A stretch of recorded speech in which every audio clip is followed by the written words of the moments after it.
असतो मा सद्गमय तमसो मा ज्योतिर्गमय मृत्योर्मा अमृतगमय। ओम शांति शांति शांति। O Lord, lead us from unreal to real, lead us from darkness to light, lead us from death to immortality. Om peace, peace, peace. मंचासीन Haryana राज्य के यशस्वी मुख्यमंत्री श्री मनोहर लाल जी, इस मंच पे उपस्थित स्वामी ज्ञानंद जी महाराज, इस राज्य के मुख्य सचिव श्री संजीव कौशल जी तथा मंचस्थ अन्य पदाधिकारीगण, इस सभागार में उपस्थित सरकारी कर्मचारी वृंद।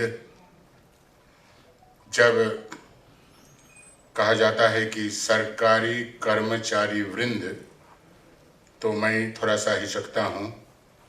मैं तो यही कहना चाहूँगा, सरकारी कर्मचारी के वृंद की जगह में हमें कहना चाहिए सरकारी सेवक वृंद।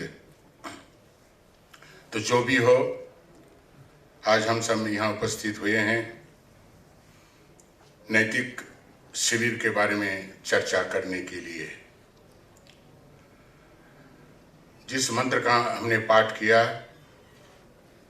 ये मंत्र केवल कोई फंक्शन में या साल में 2-1 बार पाठ करने का नहीं है। ये मंत्र से ही पता चलता है और यही मंत्र ही नैतिकता है, जिसको हम अपने जीवन में उतारने के लिए कोशिश करेंगे। भारतीय सनातन धर्म के देश प्रेमी संत स्वामी विवेकानंद जी लिखते हैं एक चिट्ठी में महाराजा ऑफ मैसूर को। चिट्ठी लिखते हैं अंग्रेजी में, पहले मैं वो पढ़ूंगा या बताऊंगा। स्वामी जी लिखते हैं, dear noble friends, life is short, vanities of life are transitory. They alone live who live for others. Rest are more dead than alive. क्या लिखते हैं स्वामी विवेकानंद जी कि हमारा जो जीवन है, ये जीवन तो केवल 2 दिन के लिए है, सीमित है, क्षण भर के लिए है। आज है, कल नहीं भी हो सकता है। जीवन के जितने भी अहंकारें हैं, मान जस प्रतिष्ठा प्रतिपत्ति धन दौलत शरीर, ये सब भी 2 दिन के लिए है। आज है, कल नहीं भी हो सकता है। वही यथार्थ रूप से जीता है जो दूसरे के लिए जीता है, और तो सब जीते हुए भी मृत के समान है। स्वामी जी यही कहना चाहते हैं कि हमें दूसरे के लिए जीना है। अरे यही जीना ही यथार्थ जीना है। अर्थात दूसरे के लिए जीने का अर्थ यही होता है, दूसरे का उपकार करना, दूसरे की सेवा करना, और हमें आगे बढ़ना है। और जो लोग केवल अपने लिए सोचते हैं, केवल अपनी ये बातें करते हैं, वो तो जीते हुए भी मुर्दे का समान है, स्वामी विवेकानंद जी कहते हैं। यही है नैतिकता, यही है नैतिकता कि हम सबकी सेवा करें, सबका उपकार करें और हम आगे बढ़ें। नैतिकता का अगर हम बहुत ही कम संक्षिप्त रूप से कहें, नैतिकता है निस्वार्थपरता। निस्वार्थपरता नैतिकता का अर्थ होता है निस्वार्थपरता। अगर कोई ये बनना चाहता है, क्या नाम, नैतिक बनना चाहता है, तो फिर उसको निस्वार्थ बनना पड़ेगा। निस्वार्थ ही आधारशिला है नैतिकता का। जैसे मेरा पूर्व वक्ता बता रहे थे कि हम नैतिक कैसे बन सकते हैं। आचार में, व्यवहार में, काम में, सब कुछ में हम नैतिक बनना चाहते हैं, क्योंकि ये नैतिकता हमारे मनुष्य जीवन का आधारशिला है। और मानव के अंदर जो गुण होते हैं वो नैतिकता है, निस्वार्थता है, बहुत कुछ सारे गुण हैं जिसको हम कहते हैं मानवीय गुण। अगर मानवीय गुण मानव में नहीं रहा तो वो मानव कहलाने का योग्य नहीं है। इसलिए हमारे शास्त्र में कहा है, क्या है कि धर्मे नहीं ना पशु भी समाना। धर्म के बिना, राइचुअसनेस, मानवीय गुण के बिना मनुष्य तो पशु के समान है। ईश्वर ने हमें वो गुण दिया है जिस गुण के कारण हमें मनुष्य कहलाता है। और वो गुण क्या है? जैसे प्रेम, निस्वार्थपरता, कर्तव्यपरायणता, सेवा परायणता, ये सब गुण के कारण हमें मनुष्य कहा जाता है। इसलिए जो भी आप काम करेंगे, यहाँ बहुत सारे लोग उपस्थित हुए हैं जो सरकारी सेवक हैं और आपकी कर्म कुशलता के ऊपर ही देश का उन्नति निर्भर करती है। देश की उन्नति निर्भर करती है आपके ऊपर, क्योंकि जो भी सरकारी प्लान वगैरह बनते हैं, स्कीम वगैरह बनते हैं, उसको आपके माध्यम से ही इम्प्लीमेंटेशन होती है, आपके माध्यम से ही इम्प्लीमेंटेशन होती है। इसलिए आपकी कर्म कुशलता के ऊपर राज्य की, देश की उन्नति निर्भरशील है, इसमें कोई भी संदेह नहीं है। अपने आप को बनाना है। स्वामी विवेकानंद जी कहते हैं कि हमें आदर्श नागरिक बनना है। We have to become ideal citizen, enlightened citizen। हम अच्छा नागरिक कैसे बन सकते हैं? जब हमारे अंदर, हमारे भीतर जो मानवीय गुण है, वो गुण को जब हम विकसित करेंगे तभी हम आदर्श नागरिक बन सकते हैं, एनलाइटेंड नागरिक बन सकते हैं। नागरिक तो हम सभी हैं, लेकिन हमें सोचना है, हमें गहराई से सोचना है कि क्या हम आदर्श नागरिक हैं। और देश की उन्नति, समाज की उन्नति केवल पैसा, धन दौलत के ऊपर निर्भरशील नहीं है। देश की उन्नति, समाज की उन्नति निर्भर करती है ये मानव संपदा के ऊपर, द ह्यूमन रिसोर्सेस। बहुत बड़ी बात है। जिस देश की, जिस जाति की, जिस धर्म की जो मानव संपदा जिसको कहते हैं ह्यूमन रिसोर्स, जहां अच्छा है, और ह्यूमन रिसोर्स के जरिए हम देश को आगे ले जा सकते हैं, समाज को आगे ले जा सकते हैं। अब हम, खुशी की बात है, गर्व की बात है कि आज हम आज़ादी का अमृत महोत्सव मना रहे हैं। आज़ादी के 75 साल मना रहे हैं हम। बहुत आनंद और गर्व की बात है। लेकिन 75 साल में हमारा देश बहुत सारे क्षेत्र में उन्नति की है, इसमें कोई भी संदेह नहीं है। लेकिन अभी भी हमें सोचना है, देखना है, और बहुत क्षेत्र में अभी भी भारतवर्ष आगे नहीं बढ़ पाया है। भारतवर्ष आगे नहीं बढ़ पाया है। इसका कारण क्या है? 75 साल कोई कम समय नहीं है। इसका मुख्य कारण ही है कि हमने जो काम किया है वो काम सेवा की दृष्टि से हमने नहीं किया।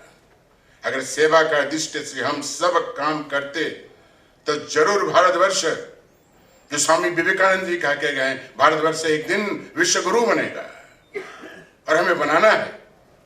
और कैसे हम भारतवर्ष को विश्व गुरु बना सकते हैं? हर क्षेत्र में तभी बना सकते हैं जब हम कोई भी काम करते हैं, कोई भी व्यक्ति कहीं भी किसी क्षेत्र में भी काम करते हैं, वो काम सेवा की दृष्टि से होनी चाहिए। That is why Swami Vivekananda said time and again. उन्होंने कहा, क्या कहा? उन्होंने कहा कि त्याग और सेवा भारत राष्ट्रीय आदर्श है। त्याग और सेवा, और त्याग और सेवा के माध्यम से ही हमें आगे बढ़ना है। त्याग के बिना सेवा नहीं हो सकती है।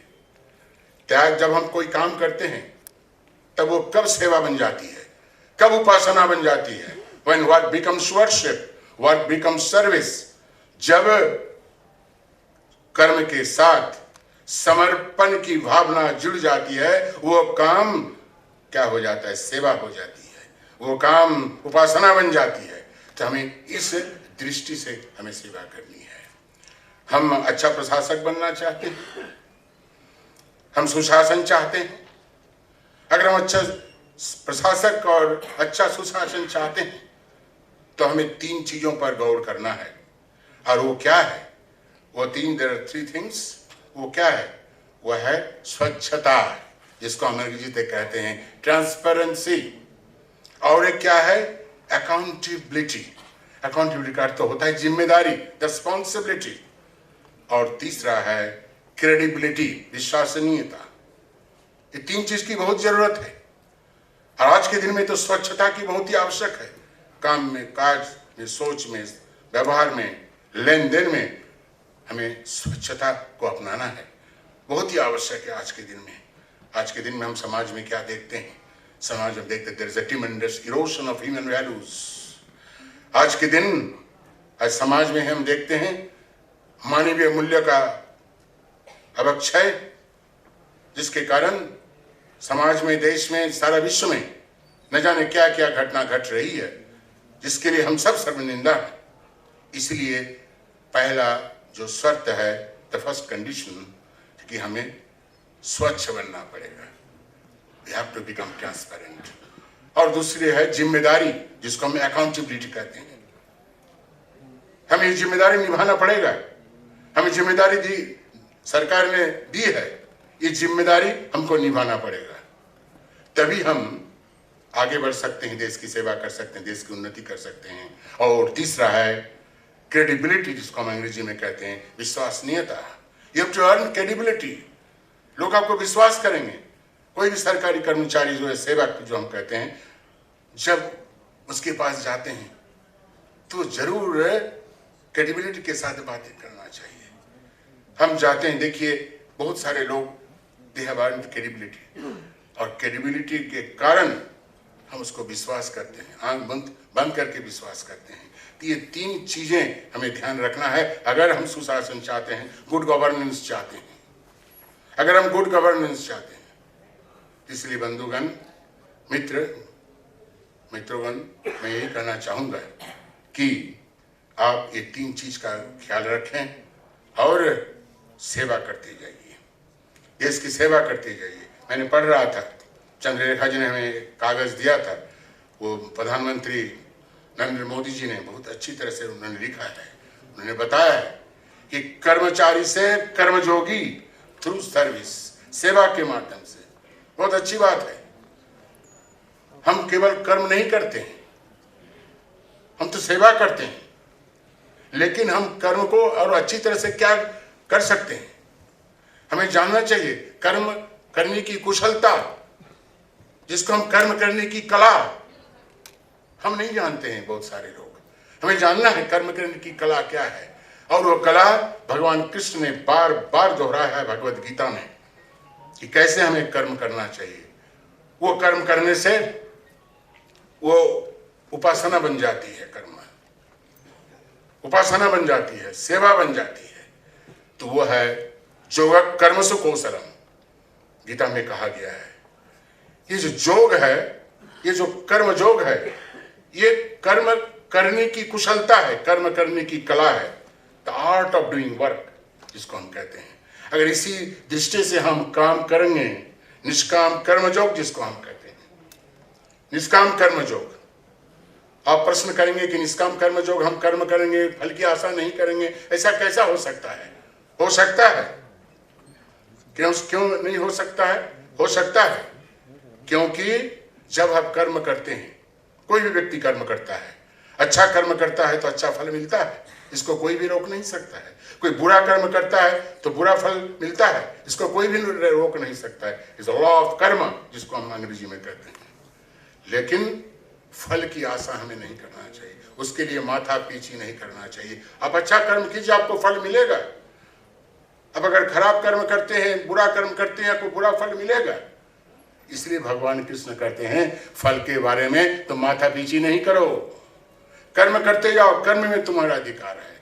अगर इसी दृष्टि से निष्काम कर्म से, निष्काम कर्म, जिस कर्म में अब फल की आशा नहीं करते हैं, अच्छा काम करते हैं अच्छा कर्म मिलेगा। अब शायद यहाँ बहुत सारे प्रभारी बैठे हैं, कार्यकर्तागण बैठे हैं, आप जानते हैं अगर अच्छा आप काम करते हैं तो अपने आप बुला के आपको प्रमोशन दिया जाता है।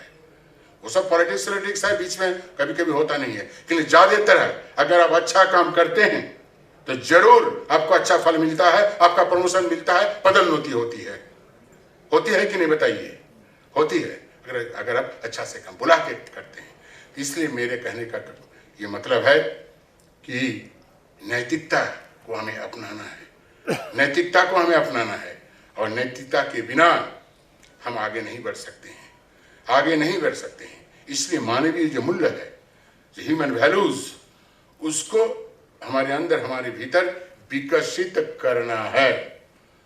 ह्यूमन वैल्यूज के बिना कोई भी मनुष्य का कोई भी महत्व नहीं रखता है, कोई मनुष्य महत्व नहीं रखता है। इसलिए हमें ह्यूमन वैल्यूज का चर्चा करना चाहिए, ह्यूमन वैल्यूज को हमारे भीतर, हमारे अंदर अपनाना चाहिए, तभी हम देश को आगे ले जा सकते हैं, समाज को आगे ले जा सकते हैं, आप भी अच्छी तरीके से काम कर सकते हैं। मेरे वाणी को मैं विराम दूंगा। बहुत ही अच्छा लग रहा है, इतने सारे लोग हमारे सामने उपस्थित हुए हैं, इतने सारे प्रभारी, इतने सारे गवर्नमेंट ऑफिशियल्स, सेवक यहाँ हमारे सामने उपस्थित हुए हैं, और आप आगे जाके बहुत नैतिकता का पाठ आपको दिया जाएगा। नैतिकता का पाठ केवल देने से, लेक्चर देने से नहीं होता है, लेक्चर देने से नहीं होता है, आपके जीवन में उसको अपनाना है, प्रैक्टिस करना है। जैसे हम सुंदर उदाहरण एक देते हैं, यहाँ से हम कोई भेजा गया, एक महिला जो शायद यूपीएससी या परीक्षा दी है, उनको यहाँ से भेजा गया हमको स्कॉट करने के लिए, दिल्ली पहाड़गंज से लेके यहाँ तक। हमने क्या देखा, जो महिला गई थी, कितना विनम्रता के साथ हमको स्कॉट करके यहाँ लाई। बंधुगण, ये जो हम नैतिकता के बारे में कहते हैं, अगर हम नैतिक होना चाहते हैं तो आप जरूर, आपको विनम्र होना पड़ेगा, और विनम्रता के कारण ही आप आगे बढ़ सकते हैं। अहंकार के बल पर आप आगे नहीं बढ़ सकते हैं, अहंकार के बल पर आप नैतिक नहीं बन सकते हैं, ये विनम्रता की।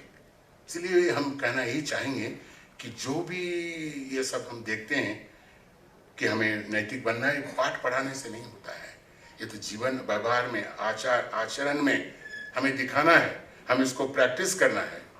ऐसा तो हम लेक्चर देके चले जाएंगे, आप भी सुन लेंगे, लेकिन इसको आचरण में उतारना है, हमें आचरण में उतारना है।